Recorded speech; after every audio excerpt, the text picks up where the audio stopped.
محترم بھائیوں، السلام علیکم ورحمۃ اللہ وبرکاتہ۔ رب اشرح لی صدری ویسر لی امری واحلل عقدۃ من لسانی یفقہوا قولی، ربی زدنی علما۔ آج کا ہمارا موضوع ہے کل نفس ذائقۃ الموت، یعنی کہ ہر جاندار کو موت کا مزہ چکھنا ہے۔ یہ مزہ چکھنا محاورے کے طور پر استعمال کیا جاتا ہے۔ عام طور پر ایک انسان دوسرے انسان سے ناراض ہوتا ہے تو بھی یہ کہتا ہے کہ میں تجھے مزہ چکھاؤں گا، یعنی بہت خوشحالی میں یہ محاورہ نہیں استعمال کیا جاتا بلکہ ناراضگی میں یہ محاورہ استعمال کیا جاتا ہے۔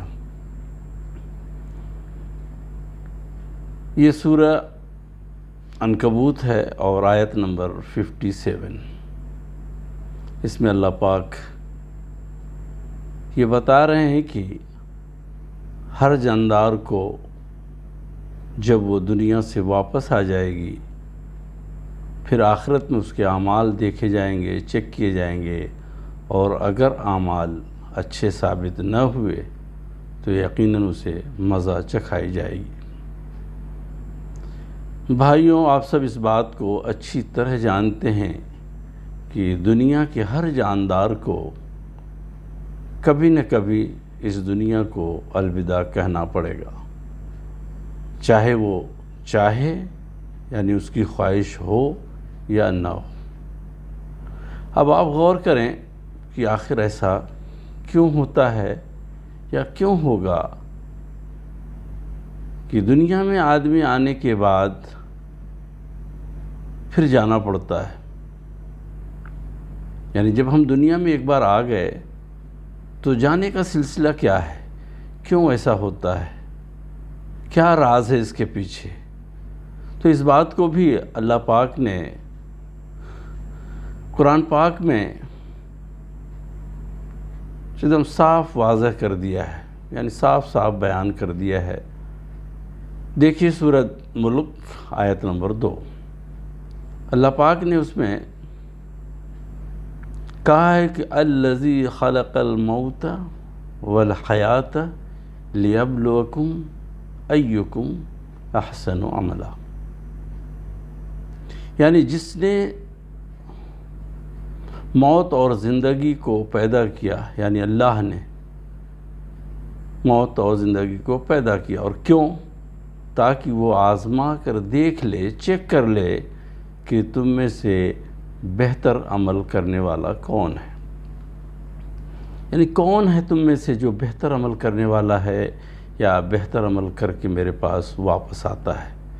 زندگی اور موت کا اصل مقصد یہی ہے کہ آپ کو جو زندگی دی گئی ہے اس زندگی میں آپ کس حد تک اللہ کو راضی کر لیتے ہیں، کتنے بہترین اعمال کرتے ہیں، اور کتنے بہتر عمل کر کے آپ اللہ پاک کے پاس پہنچتے ہیں، تاکہ اللہ پاک اسی حساب سے آپ کے لیے فیصلہ کرے۔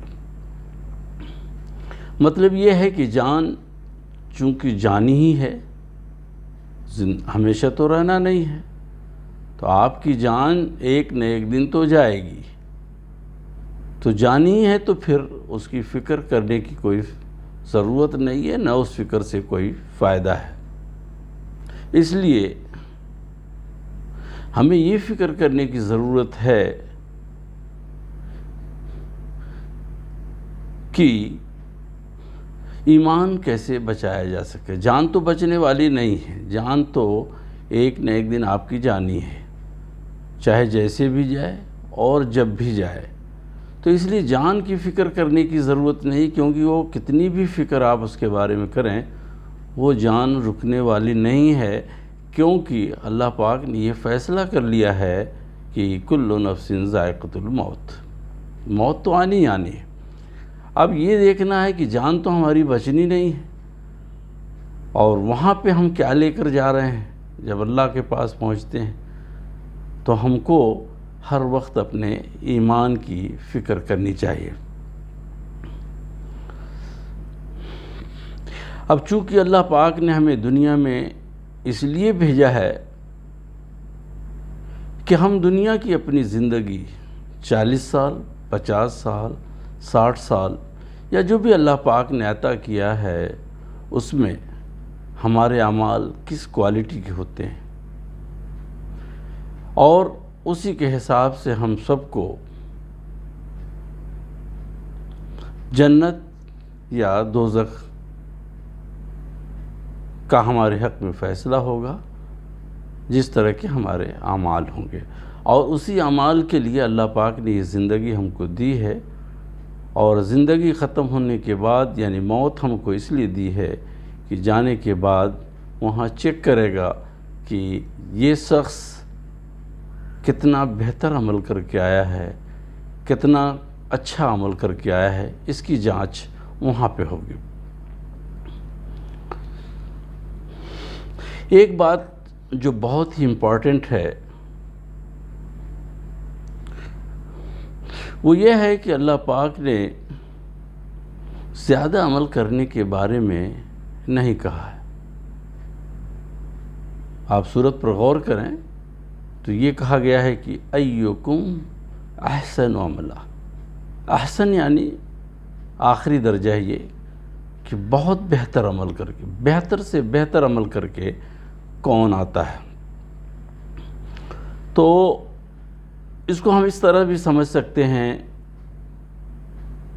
یا سمجھنے کی کوشش کرتے ہیں کہ اگر کسی شخص کے پاس 10 یا 15 یا 20 جو بھی ہو کلو چاندی ہو اور دوسرے شخص کے پاس صرف 1 یا 2 کلو سونا ہو، تو صحیح معنوں میں زیادہ اور بہتر مالدار کون ہے؟ تو یقیناً ہر شخص یہی کہے گا کہ جس کے پاس سونا ہے۔ وہ کیوں؟ اس لیے کہ سونا کم ضرور ہے مگر قیمت اس کی بہت زیادہ ہے، اور بالکل اسی طرح سے ہمارے اچھے اور برے اعمال کا معاملہ ہے۔ یعنی کہ اگر ہم بہت زیادہ عمل کرتے ہیں لیکن اس میں پیورٹی نہیں ہے، وہ اللہ اور رسول کے مطابق نہیں ہے، اس پیمانے کے مطابق نہیں ہے، تو عمل چاہے جتنا بھی ہو، چاہے جس طرح بھی کیا گیا ہو، یقیناً وہ قابل قبول نہیں ہوگا۔ بس اسی طرح ہمارے نیک اعمال کی بات ہے۔ اگر ہمارے اعمال اللہ اور رسول صلی اللہ علیہ وسلم کے بتائے ہوئے مطابق ہوں گے، یعنی ان کے طریقے کے مطابق ہوں گے، نبی صلی اللہ علیہ وسلم کے طریقے پر ہم چلیں گے یا ان کے طریقے کے مطابق پر ہم عمل کریں گے، تبھی وہ قابل قبول ہوں گے۔ اور اگر ہمارے اعمال اس کے خلاف ہوں گے تو یقین جانیے چاہے کتنا بھی عمل ہو، کتنا بھی عمل ہو، ہم کامیاب نہیں ہوں گے، بلکہ ہماری ساری محنت رائے گاں ہو جائے گی اور ساری محنت پانی میں چلی جائے گی، بیکار ہو جائے گی، اور نتیجہ اس کا یہ ہوگا کہ انسان جہنم کا حقدار ہو جائے گا۔ اللہ پاک ہمیں ایسے اعمال سے بچائے، آمین۔ ہم سب کو ہر وقت اپنے عمل پر کڑی نگرانی رکھنی چاہیے کہ یہ عمل جو میں کر رہا ہوں یا کرنے جا رہا ہوں، اس میں اللہ اور اس کے رسول صلی اللہ علیہ وسلم کا کیا حکم ہے۔ اگر اس عمل کو کرنے میں اللہ اور اس کے رسول صلی اللہ علیہ وسلم کی اجازت ہے یا انہوں نے اجازت دیا ہے تو ہم کو فوراً عمل کر لینا چاہیے یا کر لینے کی کوشش کرنی چاہیے۔ اور اگر اجازت نہیں ہے، ان کی طرف سے اس کا حکم نہیں ہے، تو پھر فوراً اس کام سے باز آنا چاہیے، یعنی رک جانا چاہیے۔ اس بات کا بھی خیال رہے کہ ہمارے درمیان علماء سوء یعنی کہ برے علماء بھی موجود ہیں۔ اس بات کا خاص خیال رکھیے، بلکہ اس کا پتہ کرتے رہیے، جانچ کرتے رہیے، کیونکہ بہت ساری چیزیں آپ کو بتائی جائیں گی جو دین سے ان کا کوئی واسطہ نہیں ہے، اور وہ سارے کے سارے اعمال عکارت ہو جائیں گے، اس کا کوئی فائدہ نہیں۔ اب ایسے علماء ہمارے اندر موجود ہیں جو اپنے ساتھ ساتھ ہماری آخرت کو بھی برباد کرنے میں لگے ہوئے ہیں۔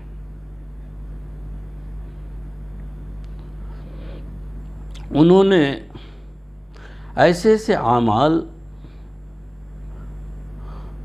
یعنی ایسے اعمال پر امت کے لوگوں کو لگا رکھا ہے، یعنی لگا دیا ہے یا لگانے کی کوشش کرتے رہتے ہیں، جس کا حکم نہ تو اللہ پاک نے دیا ہے، نہ تو نبی کریم صلی اللہ علیہ وسلم نے دیا ہے یا کیا ہے، اور نہ تو صحابہ کرام سے ملتا ہے۔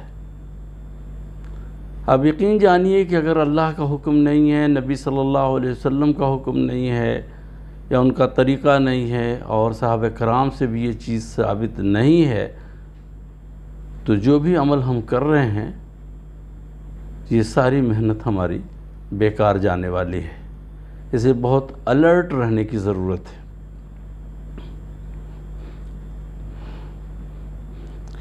تو پھر یقین جانیے، یعنی کہ اگر وہ اعمال اللہ نے نہیں بتائے، نبی کریم صلی اللہ علیہ وسلم نے نہیں بتائے، نہ تو صحابہ کرام سے ثابت ہے، تو پھر یقین جانیے کہ اس طرح کا عمل چاہے جتنا زیادہ بھی ہو، یعنی جتنا بھی زیادہ کیا گیا ہو، اور چاہے اس کے کرنے میں جتنی بھی زیادہ محنت کی گئی ہو، رات دن لگا دی گئی ہو، وہ عمل صرف اور صرف جہنم میں لے کر جائے گا۔ اور ہر عمل کو کرنے سے پہلے خوب اچھی طرح، یعنی خوب سوچئے، سمجھئے، اور پھر فیصلہ کیجئے۔ یہ صرف اس لیے کہ یہ ہماری آخرت کا معاملہ ہے۔ اچھے اعمال جانچ کر پرکھ کر کیجئے، کیونکہ یہ اچھے اعمال ہم کو جنت میں لے جائیں گے، اور اگر ہم نے غلط اعمال، خراب اعمال کیے ہیں، تو وہ اعمال ہم کو جہنم میں لے جانے والے ہوں۔ اور یقین یہ بھی جانیے کہ وہاں پر جانے کے بعد صرف اور صرف نیک اعمال ہی کام آنے والے ہیں، دوسرے اعمال کام نہیں آئیں گے، چاہے وہ کتنی بھی محنت ہو، کتنے بھی زیادہ اعمال ہوں، پہاڑوں کے برابر بھی اگر آپ نے اعمال کیا ہے، تو وہ سب اللہ پاک بھس بنا کر اس کو اڑا دے گا، اور اس کا وہاں پر کوئی بھی وزن نہ ہوگا۔ اور نیک اعمال صرف وہی ہے جسے اللہ نے بتایا ہے، اور وہ نبی کریم صلی اللہ علیہ وسلم کے طریقے پر کیا گیا ہے۔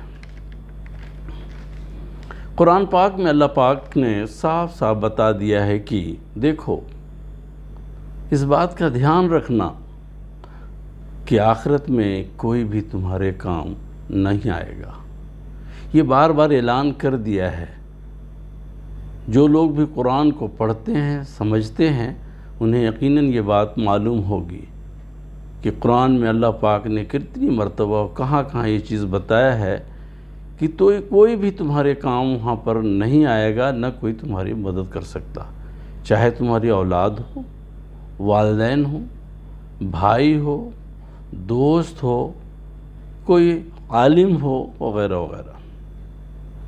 وہاں پر ہر شخص نفسی یعنی کہ اپنی اپنی جان کی فکر کر رہا ہوگا، سب ایک ایک نیکی کے لیے دوڑ بھاگ رہے ہوں گے۔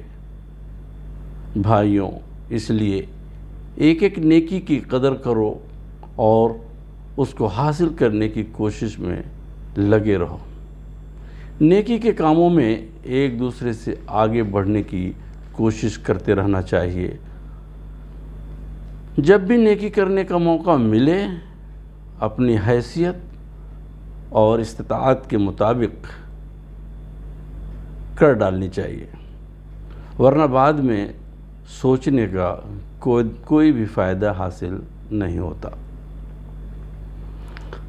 آج ہمارے مسلمان بھائیوں میں دین کا علم کم ہونے یا نہ ہونے کی وجہ سے بہت سے عالم حضرات ان کو قرآن اور حدیث سے بہت دور لے کر چلے گئے ہیں، جہاں سے کبھی کبھی ایسا لگتا ہے کہ ان کا پلٹنا بھی مشکل ہے، اور طرح طرح کے اعمال پر ان کو لگا دیا ہے جس کا قرآن اور حدیث سے دور دور تک کوئی واسطہ نہیں ہے۔ اور جب کوئی صحیح عالم یا کوئی دین جاننے والا بھائی ان کو سمجھانے کی کوشش کرتا ہے تو وہ بالکل بھی سمجھنے کو تیار نہیں ہوتے۔ سوچئے کہ اس بھائی کا اور اس عالم کا کیا حشر ہوگا۔ بھائیوں، اپنی آخرت کی فکر آپ کو خود کرنی ہے، اس لیے ہر وقت اپنے اعمال کو چیک کرتے رہیں اور ٹٹولتے رہیں کہ یہ اعمال میرا کتنا صحیح ہے، کتنا غلط ہے۔ اگر آپ نے ایسا نہیں کیا اور آنکھ بند کر کے عمل کرتے رہے تو کہیں ایسا نہ ہو کہ وہاں آنکھ کھولنے کے بعد آپ کے ہاتھ میں کچھ بھی نہ ہو۔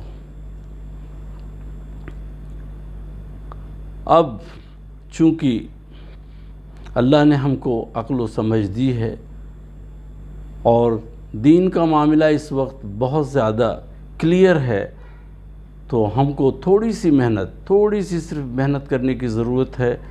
قرآن کو آپ ترجمہ اور تفسیر کے ساتھ پڑھنے کی کوشش کیجئے۔ اگر آپ صرف ترجمے کے ساتھ پڑھنے کی کوشش کرتے ہیں، اور آپ کسی کا بھی ترجمہ پڑھیے، کسی کا بھی ترجمہ اگر آپ پڑھتے ہیں تو یقین جانیے کہ پوری قرآن پاک کو ختم کرتے کرتے آپ اس حد تک معلومات آپ کو ہو جائے گی کہ آپ اپنی زندگی کو بہتر سنوار سکتے ہیں اور اپنے اہل و عیال کو بھی صحیح راہ پر لا سکتے ہیں۔